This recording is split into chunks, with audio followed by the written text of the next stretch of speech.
Hi, everyone, and welcome to our next session entitled Cashless Wagering Implementation in Everi, Chickasaw Nation, WinStar World Casino Case Study. Cashless wagering and digital wallets are being installed in casinos across the U.S. as operators look to provide their customers with a flexible, cost-effective, and secure payment method on the gaming floor while dealing with the heightened importance of touchless payments as casinos reopen during COVID. This case study will walk through a land-based casino implementation of Everi's WinStar wallet at the Chickasaw Nation's WinStar World Casino, and also discuss the options and opportunities available to Canadian casinos. I am happy to be joined today by our session presenters, including Victor Newsom, Senior Vice President, Product Management, Payment Solutions with Everi. Victor is a fintech and gaming veteran who has held leadership positions for a wide range of companies engaged in acquiring and issuing, processing U.S. and international operations, and card-based virtual and mobile payments. Victor has consulted with U.S. law enforcement, worked on payment legislation, advised on central bank policy in emerging markets, and fintech-related intellectual property. Victor today is joined by Tony Gani, Director of Information Technology, Chickasaw Nation. Tony serves as Director of IT, Commerce Business Systems for the Chickasaw Nation. The Chickasaw Nation operates gaming facilities across southern Oklahoma, including the world's largest casino, WinStar World Casino and Resort. He has enjoyed a long-standing career in gaming technology, which began in 1998 at Barona Valley Ranch in Lakeside, California. For the past 23 years, he has had the pleasure of working with a number of tribal, corporate, and government-run gaming operations across North America. I'd like to thank Victor and Tony for being with us at the summit this year. Guys, the stage is now yours. Great. Thank you so much. This is Victor Newsom. I appreciate everybody being here today. We do have a lot to cover and the time frame, so I'm going to just dive right in and look forward to questions here at the end. So one of the things we just want to recap, about a year ago, came on board with what happens with COVID and what's happening, what's the situation in the industry at large. And very interestingly, I'm not sure if we're following along the slides. Just checking in here. All right. So very interestingly, we had a strong demand through COVID to go ahead and see what can we do very quickly, and this was June of last year, to go cashless. And I think for a lot of people, that they immediately assumed that that meant mobile, and we very quickly saw that that's not the case. When we take a break and we take a look at what's going on, certainly the mobile and digital channel was very critical, but we also had a lot of elements that were already in our operators from the beginning that could be leveraged in an omni-channel way to create digital experiences. And so if you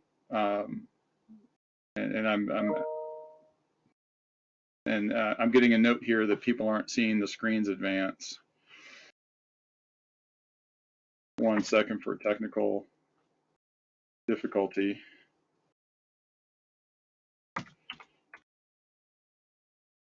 All right, if that's not working, I'm going to go ahead and then pull up a local copy of what I sent. My apologies. Share that screen here just 1 second.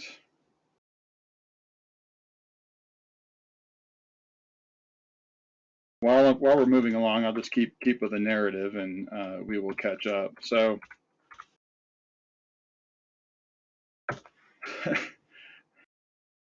all right, maybe I won't. So, as we're moving forward, give me 1 second, folks. Apologies. Difficulty here.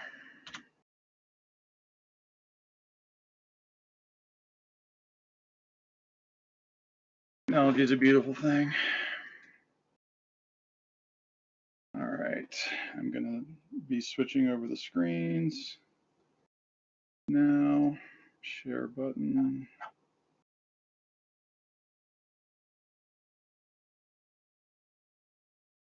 All right, Rebecca.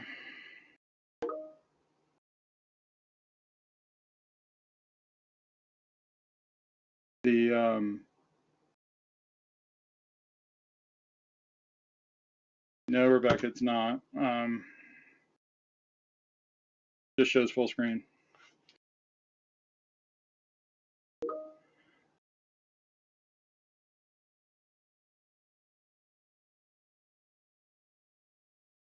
So if you're not seeing the screen advance, we have a, okay, so Rebecca, I'm trying to go to slides. Yeah, thank you. Trying to go to the next slide. Thank you. All right. So I'll just type that in. Thank you for the help on technical support. Sorry, everyone. So what we're trying to do, I'll go faster, is show that when we're looking at the omni-channel, we have a variety of ways to get to the digital experience. Some of those require extensive integrations, which can be time consuming. So we looked at other things like the ability to purchase a slot ticket with a debit instrument as a way to go cashless and start to move in a digital direction without having to go stand in line to queue up at the cage and that sort of thing. So we had a lot of opportunities. If you go to the next slide, a lot of opportunities to try to optimize guest experience while we made the technical, commitments or investments to go digital. So if you look at sort of the landscape over here, what we saw were a number of friction points where we could come in and help the operators do a transition and be part of the solution holistically.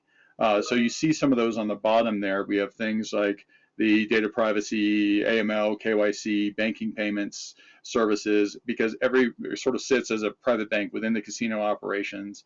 Next slide. There we go, thank you. And so if you look at them as a continuum, really whether it was Everi or anybody else, these are sort of the continuum of challenges that the entire ecosystem needs to solve to create this sort of soup to nuts, start to finish, across the enterprise, loyalty, compliance, payments, in gaming, sort of integrated experience for the guests. And so accordingly, we made some significant investments last year and had a great partnership with the WinStar in deploying one of these sort of configurations that we'll show you here in a minute. Next. Yeah, thank you. So at the time, we had focused on what we call core for Cash Club Wallet, the ability for us to provide a mobile app, even though a mobile app isn't required. It certainly enables a curated experience, but also then integrating that with things like kiosks and cage services, so that you can actually have the total control for the customer. And I just list a number of our products here that kind of tied into that strategy. Next. All right. And one of the things we did want to kind of point out when we went to market was when we add new features, how do we add features that don't add to that sort of technical deployment burden? How do we do solutions that are don't require third-party integrations or minimal marketing support, that kind of sit within the existing operational structure for the operator, so that staff doesn't need to have extensive training, internal controls don't need to be revamped significantly, and things sort of fit within as much as possible existing regulatory structures, right? We do find that there is usually some tweaks that are needed, but if we do it properly, those are minimal. Next. That takes us into 2021 of a deployment, and so before I kind of go into what the way the world is today, I'd like to share a video. Unfortunately, I'm gonna probably have to break out and come back in, Rebecca, because my screen share is not working. So I'll have to be right back in.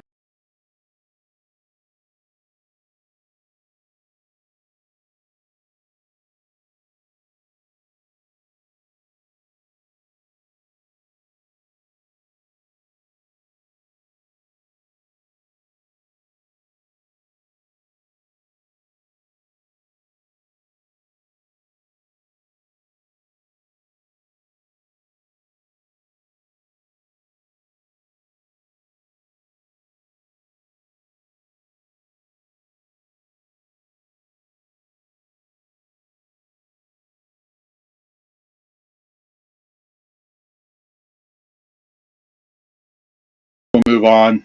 We do have a video of this deployed at at the WinStar. Unfortunately, the my ability to share that video dynamically is no longer in the link here.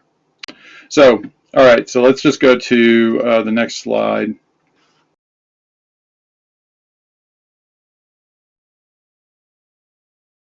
All right, so what you would have seen in the cool video is an end-to-end, the end-to-end ability for the patron to walk in the front door and be able to uh, uh, have an entire enrollment experience on a self-service basis, the ability to get loyalty cards, the ability to get link those cards into a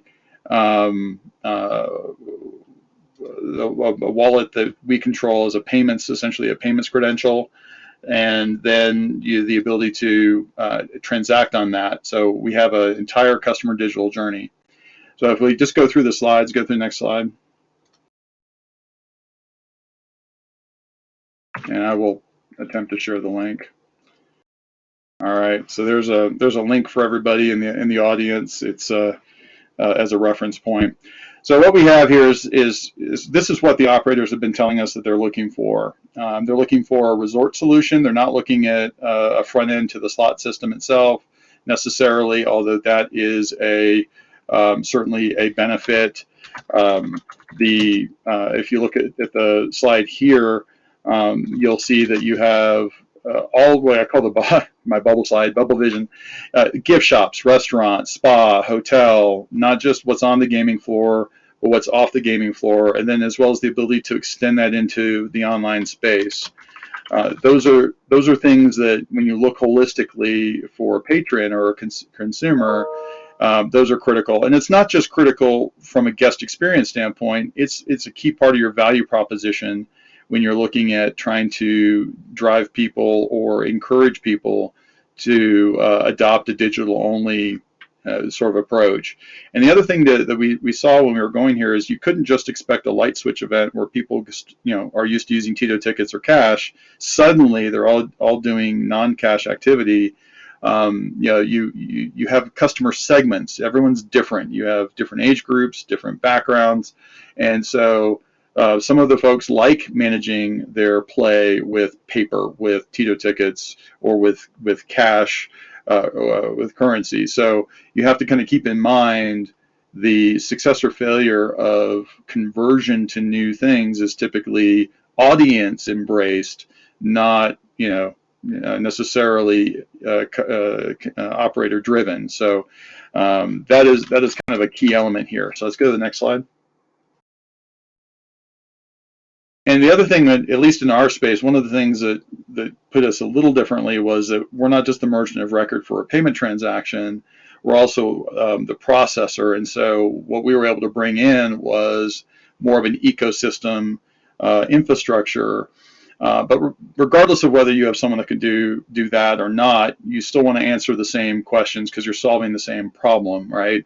How am I going to have oversight of the amount of money that's coming in or going out, and how am I able to apply rules, consistently so I don't have 50 different guest, experiences, for 7 different customer segments. I want to have a unified guest experience. So the next slide.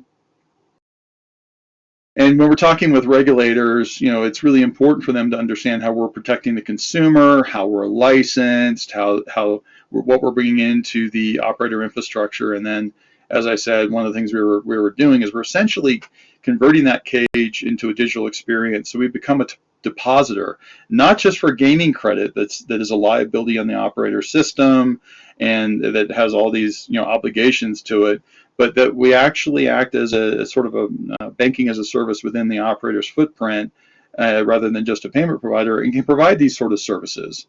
So let's go to the next slide. And so what we've done then is we've leveraged all that purple infrastructure you see down there. That's all Everi. That's kiosks. That's kiosk management software that's on premises and for real-time reconciliation. That's our Cage software where we're doing transactions. It's a back-end solution. It integrates with compliance products. And then we bring in third parties like slot system providers, POS providers like Agilysys, the slot system providers, SG. They've been tremendous partners, and so on, so that we can just plug more and more in. And then off to the left, you'll see this mobile application. We're not here to sell mobile apps, although we were fortunate enough to be able to provide a branded version for the WinStar. You don't need an app you know, to do everything. We can do spot pages directly into your enterprise app, a third-party app, or just a web page, right? If you want to integrate this into your boarding process for your website. So there's a tremendous amount of options of how funds come in or out. But again, regardless of whether you were to pick someone who could do it all of these touch points are there today, and all of these touch points need to be considered in your end solution. Next slide. A couple things, little different across markets, right? U.S. versus Canada, and you know, Macau and U.K. and things like that will vary. But you want to look at, you know, the regulatory structure for how funds are moved and consumer protection, and who has the ball there, who's carrying the ball there, who understands and is working with regulators in various jurisdictions to make sure there's alignment with payments regulation and gaming regulation, who's handling disputes and protecting the consumer. One of the things, we have, you know, millions of consumers already are in our system, so that did make boarding easier. You know, we already know who you are. We meet certain KYC requirements out of the gate and things like that. Next slide. I'm not gonna spend a lot of time on this one. That's a lot of text. So maybe we can send a deck out to people who are interested.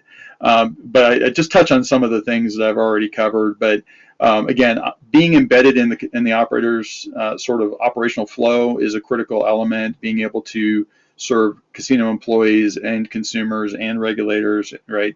Auditors, all of those things. And having the, you know, one of the things we come up a lot of times is how should payment providers be licensed? And, you know, we very much believe strongly that there should be a strong licensing position, because we want to protect consumers and make sure there's liquidity in the service provider, you know, landscape. I'm looking at the time here, so let's just go to next. Responsible gaming, it's not an afterthought. It's kind of embedded in what we deliver. So we constantly are upgrading our digital platform to include you know, the sort of self-service responsible gaming opt-ins. We believe that being proactive, you know, prevents the regulators from having to step in. So providing those tools both to our customers and their customers is critical.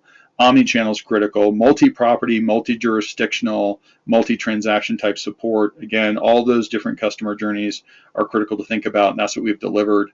And then the last slide here before we kind of go to Q&A.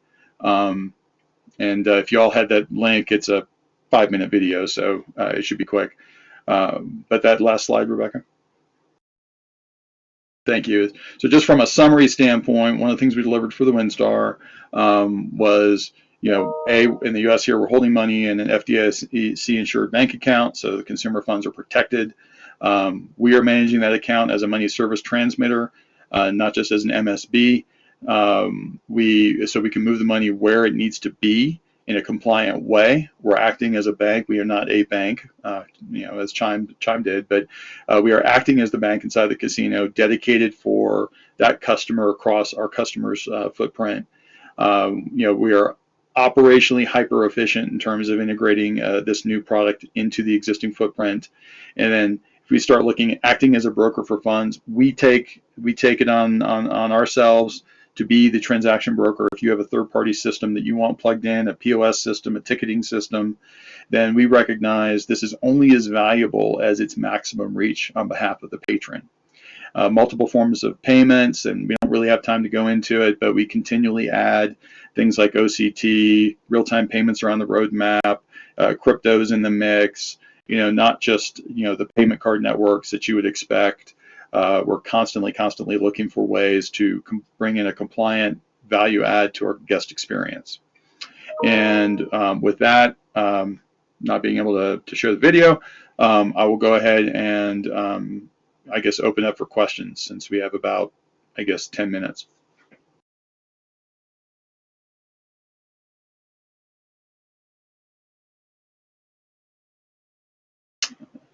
And let's see, do we have hands? I can't see if hands are raised.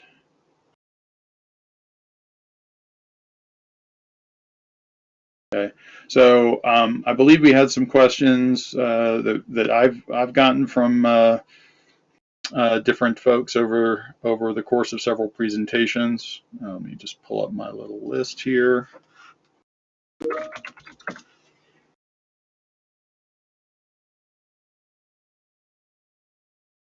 So one of the things that folks have typically asked. Actually, Larry, a great question. No, Chuck, I can't hear you. But Tony, if you unmute your mic, there's a great question. What's your perspective on, as an operator, on the wallet and things like that? Yeah, it is a great question. Thanks, Larry. I think you touched on a couple things there, Victor, in that slide. And as Victor and some of you that have, spent some time at WinStar know, the nation embarked on this journey probably about 2 years ago. And I'd probably say that our initial first passes at cashless were not properly aimed at our customers. We had to take a step back and understand that digital transformation was really about, first and foremost, reducing customer friction. And if cashless had a play in that, which we believed it did starting last year, then it was going to be successful. And then COVID unraveled in March, right, of last year, and that really accelerated our desire to deploy a cashless solution. And so we had already put in a significant amount of work evaluating several different platforms and approaches to cashless. And one of the things that made a lot of sense to us with the Everi Cash Club wallet was its ability to snap right into our environment, right? Thus lowering the cost of onboarding this. So we didn't understand, we didn't truly know what customer adoption was going to look like. And for WinStar, that has 8,700 slot machines across the floor, I guess putting forward a new hardware deployment or some of the lift that comes along with the other solutions that we evaluated just was not feasible for us to do on something that wasn't a proven technology for us. And so it made sense to move forward. Now I'll share with you guys how we approached it at WinStar. We stepped in a phased approach. It was very important to us that both our business units, along with our regulators and our compliance departments, were able to look at transactions at a very granular level, look at patron adoption, operational challenges, and really learn and iterate through the whole process. And I got to tell you, both Everi and Scientific Games are fantastic partners through that process. As we learned from our patrons and their behavior, we were able to iterate. But this solution, nonetheless, allowed us to roll out in our initial deployment to 550 games, take kind of a concierge approach in bringing some of our patrons that we were very familiar with, get them enrolled in the wallet, and then monitor their behavior and learn from it, and tailor the suite of offerings and how we offered it to them based on those insights derived from their activity. I don't know, Larry, if that answered your question.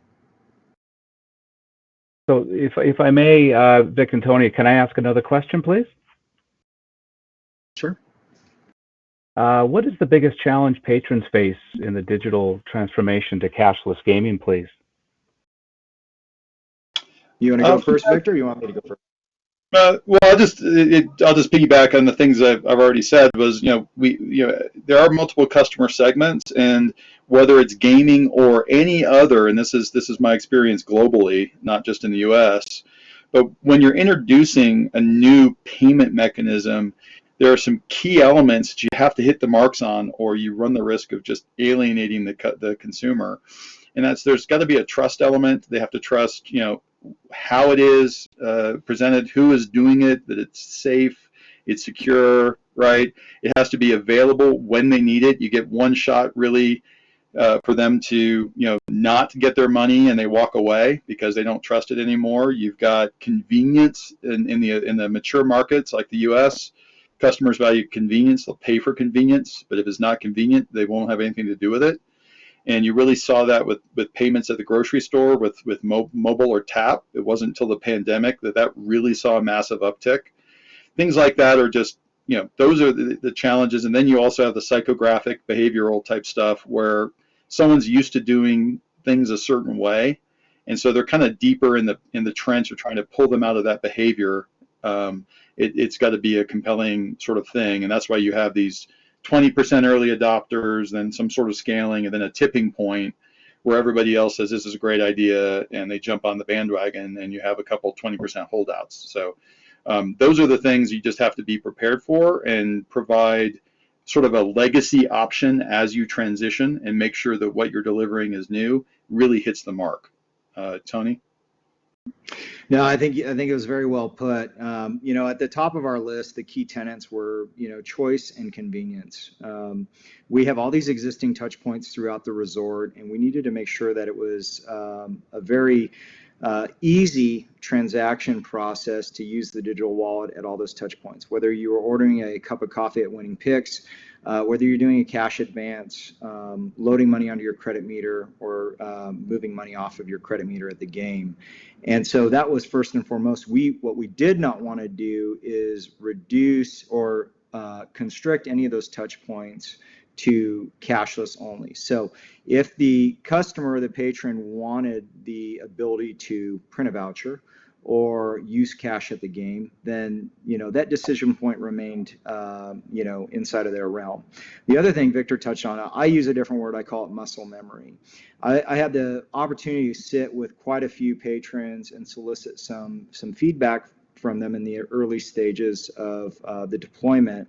And one of the things that came to light is they said, when I hit that cash out button at a game, the voucher prints out, I don't even look at the amount. I've just been conditioned over time to trust in that platform that, if there's $5 on my credit meter, when I cash out, the ticket's going to be issued for $5. And so you have to be respectful and aware that this is a new technology, it's a new experience. And everything you do, to Victor's point, has got to reinforce that trust factor. If you have hiccups along the way, it's going to be an issue. So you need to make sure you get it right out of the gate. Yeah, that makes total sense. There was a question that came in from one of the attendees. I'm not sure if you guys are able to address the question on Bitcoin and cashless transactions. Is there anything that could be spoken to on that question, or are we not quite there yet? Yeah, I can talk to that from a payments perspective. We've seen a lot of concerns about the ability to take crypto in general, cryptocurrencies, math-based currencies, and there's a perception that they're tainted, they're insecure, bad guys use them, and that sort of thing. I have a different view. We've done the research for the past couple of years, tracked it very closely.